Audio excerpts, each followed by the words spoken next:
Viewers, welcome back in our program. जी doctor साहब ਹੁਣ ਸਾਡੇ ਦਰਸ਼ਕਾਂ ਨੂੰ ਦੱਸੋ ਅੱਜ ਦੇ ਦਿਨ ਦੀ ਇਤਿਹਾਸਕ ਅਹਿਮੀਅਤ। ਇਤਿਹਾਸ ਸਿੱਖ ਇਤਿਹਾਸ ਦੇ ਪਰਸਪੈਕਟਿਵ ਤੋਂ 1897 ਚ ਅੱਜ ਦੇ ਦਿਨ ਸਾਰਾਗੜੀ ਦੀ ਲੜਾਈ ਜਿਹੜੀ ਕਿ ਦੁਨੀਆ ਦੀਆਂ 10 ਟੌਪ ਬੈਟਲਸ ਦੇ ਵਿੱਚ ਮੰਨੀ ਜਾਂਦੀ ਹੈ। ਯੂਰਪ ਦੇ ਸਕੂਲਾਂ 'ਚ ਸਿੱਖਾਂ ਦੀ ਬਹਾਦਰੀ ਔਰ ਅਖੀਰ ਤੱਕ ਲੜਨ ਦੀ ਕਹਾਣੀ ਵੀ ਦੁਹਰਾਈ ਜਾਂਦੀ ਹੈ ਜੀ।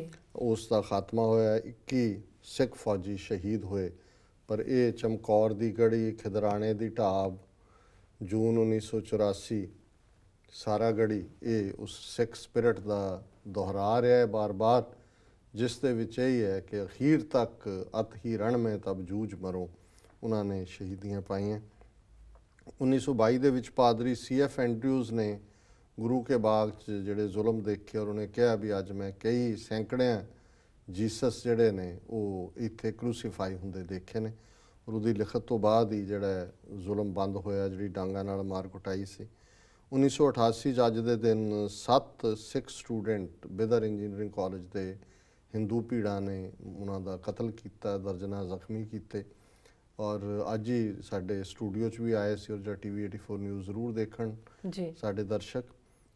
ਭਾਈ ਈਸ਼ਰ ਸਿੰਘ ਹੈਦਰਾਬਾਦੀ ਜਿਹੜੇ ਸਭ ਤੋਂ ਪਹਿਲੇ ਉਸ ਜਥੇ ਨੂੰ ਲੈ ਕੇ ਜਿਹੜੇ ਨੇ ਜਾ ਕੇ ਉਹਨਾਂ ਨੂੰ ਪੁਲਿਸ ਦੀਆਂ ਰੁਕਾਵਟਾਂ ਤੋੜ ਕੇ ਉਹਨਾਂ ਵਿਦਿਆਰਥੀਆਂ ਨੂੰ ਜਿਹੜੇ ਮਰੇ ਖੂਹਾਂ 'ਚ ਸੁੱਟ 'ਤੇ ਮਾਰ ਕੇ ਉਹਨਾਂ ਨੂੰ ਕੱਢਿਆ, ਉਹਨਾਂ ਦੀਆਂ ਡੈੱਡ ਬਾਡੀਜ਼ ਨੂੰ ਸੰਸਕਾਰ ਕੀਤਾ।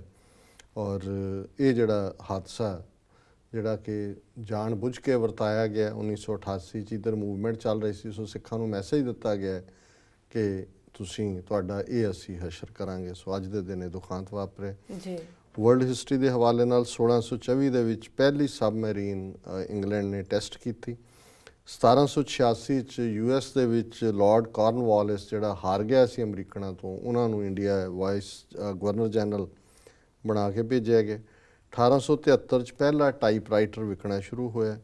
1934 ਦੇ ਵਿੱਚ 3 ਬਾਲਟਿਕ ਸਟੇਟਾਂ ਲਿਥੁਆਨੀਆ, ਲਾਤਵੀਆ, ਐਸਟੋਨੀਆ ਉਹਨਾਂ ਨੇ USSR ਦੇ ਅਗੇਂਸਟ ਜਿਹੜੀ ਹੈ ਉਹ ਇੱਕ ਸੰਧੀ ਕੀਤੀ। 1944 'ਚ US ਆਰਮੀ ਟਰੂਪਸ ਪਹਿਲੀ ਵਾਰ ਜਰਮਨ ਦੇ ਵਿੱਚ ਦਾਖਲ ਹੋਏ। 1956 'ਚ ਕਾਲੇ ਵਿਦਿਆਰਥੀ ਜਿਹੜੇ ਨੇ ਉਹਨਾਂ ਨੇ ਕਲੇ ਕੈਂਟਕੀ ਐਲੀਮੈਂਟਰੀ ਸਕੂਲ 'ਚ ਜਾਣ ਦਾ ਯਤਨ ਕੀਤਾ, ਉਹਨਾਂ ਨੂੰ ਰੋਕ ਦਿੱਤਾ ਗਿਆ। 1991 'ਚ ਅੱਜ ਦੇ ਦਿਨ ਸਪੇਸ ਸ਼ਟਲ ਡਿਸਕਵਰੀ ਨੂੰ ਅਮਰੀਕਾ ਨੇ ਲਾਂਚ ਕੀਤਾ। ਜੀ ਡਾਕਟਰ ਸਾਹਿਬ ਤੁਹਾਡਾ ਬਹੁਤ ਬਹੁਤ ਸ਼ੁਕਰੀਆ। ਸਾਡਾ ਅੱਜ ਦਾ ਸਵਾਲ ਹੈ, ਅਕਾਲੀ ਦਲ ਦੇ ਪ੍ਰਧਾਨ ਸੁਖਬੀਰ ਬਾਦਲ ਨੇ ਕਿਹਾ ਹੈ ਕਿ ਕੇਂਦਰ ਨੂੰ ਪੰਜਾਬ ਸਰਕਾਰ ਨੂੰ ਇਸ ਲਈ ਪੈਕੇਜ ਦੇਣਾ ਚਾਹੀਦਾ ਹੈ ਕਿਉਂਕਿ ਪੰਜਾਬ ਨੇ ਦੇਸ਼ ਦੀ ਏਕਤਾ ਅਖੰਡਤਾ ਬਚਾਉਣ ਲਈ ਦਹਿਸ਼ਤਗਰਦੀ ਦੇ ਖਿਲਾਫ ਲੰਬੀ ਲੜਾਈ ਲੜੀ ਹੈ। ਕੀ ਕਹਿਣਾ ਚਾਹੋਗੇ ਡਾਕਟਰ ਸਾਹਿਬ ਤੁਸੀਂ ਇਸ ਬਾਰੇ? ਹੁਣ ਵਕਤ ਨਹੀਂ ਹੈ। ਭਾਈ ਗੁਰਦਾਸ ਜੀ ਦੀ ਇੱਕ ਲਿਖਤ ਹੈ ਜਿਹਦੇ 'ਚ ਉਹਨਾਂ ਨੇ ਅਕਿਰਤ ਕਾਂਡ ਨੂੰ ਡਿਫਾਈਨ ਕੀਤਾ ਹੈ ਔਰ ਅਕਿਰਤ ਕਾਂਡ 'ਚ ਉਹਨਾਂ ਨੇ ਕੁੱਤੇ ਦਾ ਮਾਸ, ਉਸ ਦੇ ਉੱਤੇ ਗੰਦੇ ਖੂਨ ਨਾਲ ਢੱਕਿਆ ਕੱਪੜਾ, ਬਦ ਚਲਨ ਔਰਤ ਉਹਨੂੰ ਢੱਕ ਕੇ ਲਿਜਾ ਰਹੀ ਹੈ, ਸ਼ਰਾਬ ਦੇ ਵਿੱਚ ਰਿੰਨਿਆ ਹੋਇਆ ਕੁੱਤੇ ਦਾ ਮਾਸ। ਕੋਈ ਉਹਨੂੰ ਪੁੱਛਦਾ ਹੈ ਕਿ ਵੀ ਤੂੰ ਇਹ ਸਭ ਢੱਕਿਆ ਹੈ, ਇਹ ਕੀ ਹੈ? ਉਹਨੇ ਕਿਹਾ ਮੈਂ ਇਸ ਲਈ ਢੱਕਿਆ ਕਿ ਕਿਤੇ ਅਕਿਰਤ ਕਾਂਡ ਦੀ ਨਜ਼ਰ ਨਾ ਪੈ ਜਾਏ। ਸੋ ਜਿਹੜਾ ਅਕਿਰਤ ਕਾਂਡ ਹੈ ਉਹ ਬਦ ਚਲਨੀ, ਕੁੱਤੇ ਦੇ ਮਾਸ, ਸ਼ਰਾਬ, ਇਨਸਾਨੀ ਖੋਪੜੀ ਅਤੇ ਸ਼ਰਾਬ, ਇਹਨਾਂ ਸਾਰਿਆਂ ਨੂੰ ਮਿਲਾ ਲਓ, ਉਸ ਤੋਂ ਵੀ ਬਦਤਰ ਹੁੰਦਾ।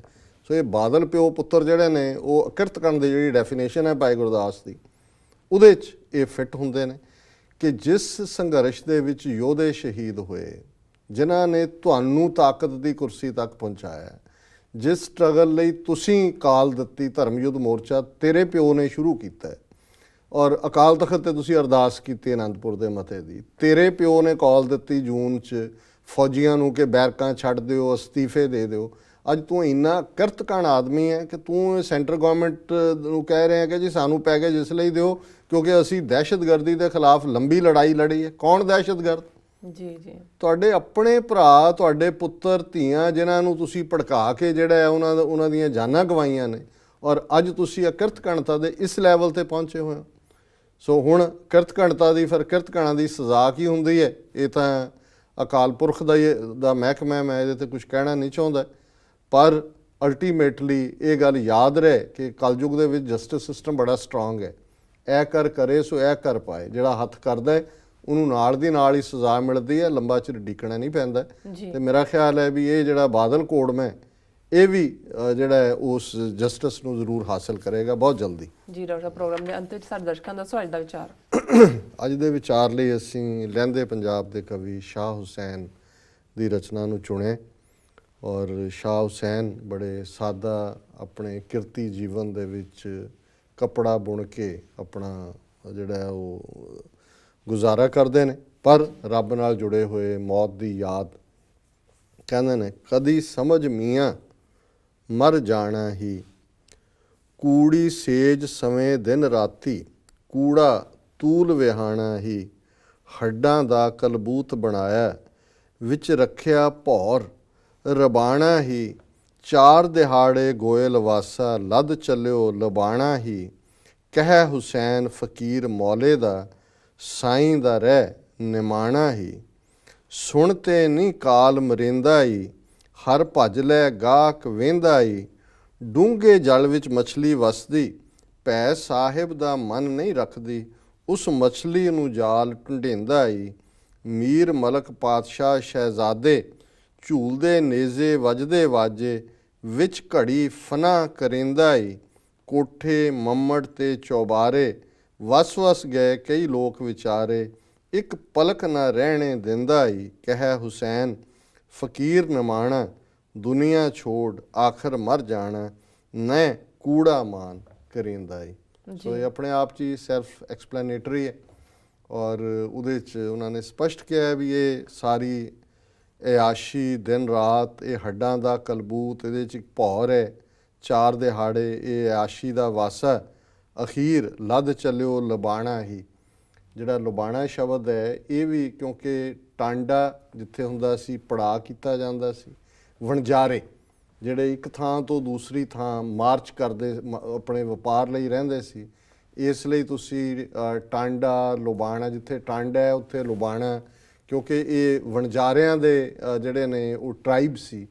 ਸੋ ਇਹ ਸ਼ਾਹ ਹੁਸੈਨ ਨੇ ਯੂਜ਼ ਕੀਤਾ ਹੈ। ਭਗਤ ਰਵਿਦਾਸ ਜੀ ਨੇ ਵੀ ਇੱਕ ਉਹਨਾਂ ਦਾ ਸ਼ਬਦ ਹੈ ਕਿ ਵੀ ਮੇਰਾ ਟਾਂਡਾ ਲੱਦ ਜਾਏ ਰੇ, ਕਿ ਵੀ ਮੇਰਾ ਟਾਂਡਾ ਚੱਲ ਰਿਹਾ, ਜੀਵਨ ਮੁੱਕ ਰਿਹਾ। ਸੋ ਇਹ ਇੱਕ ਕਾਰਡ ਦੀ ਗੱਲ ਵੀ ਹੈ, ਕਿਉਂਕਿ ਜਦੋਂ ਅਸੀਂ ਅੱਜ ਬਹੁਤ ਸਾਰੇ ਟਰਾਈਬਸ ਦੀ ਦੇਖਦੇ ਹਾਂ ਤਾਂ ਉਹਨਾਂ ਦੀ ਹਿਸਟਰੀ ਨਾਲ ਕਈ ਕੁਛ ਜੁੜਿਆ ਹੋਇਆ ਹੈ। ਔਰ ਅਖੀਰ 'ਚ ਉਹਨਾਂ ਨੇ ਇਹੀ ਕਿਹਾ ਕਿ ਵੀ ਕਹਿ ਹੁਸੈਨ ਫਕੀਰ ਨਿਮਾਣਾ, ਦੁਨੀਆ ਛੋੜ ਆਖਰ ਮਰ ਜਾਣਾ, ਨਰ ਕੂੜਾ ਮਾਨ ਕਰੇਂਦਾ ਈ, ਕਿ ਕਾਹਦਾ ਮਾਣ, ਝੂਠਾ ਹੈ ਅਲਟੀਮੇਟਲੀ। ਇਹ ਚੁਬਾਰੇ, ਇਹ ਵੱਡੇ ਵੱਡੇ ਆਲੀਸ਼ਾਨ ਬਿਲਡਿੰਗਾਂ, ਵੱਡੀਆਂ ਵੱਡੀਆਂ ਕਾਰਾਂ, ਕੋਠੀਆਂ, ਇਹ ਤਾਂ ਛੱਡ ਜਾਣਾ।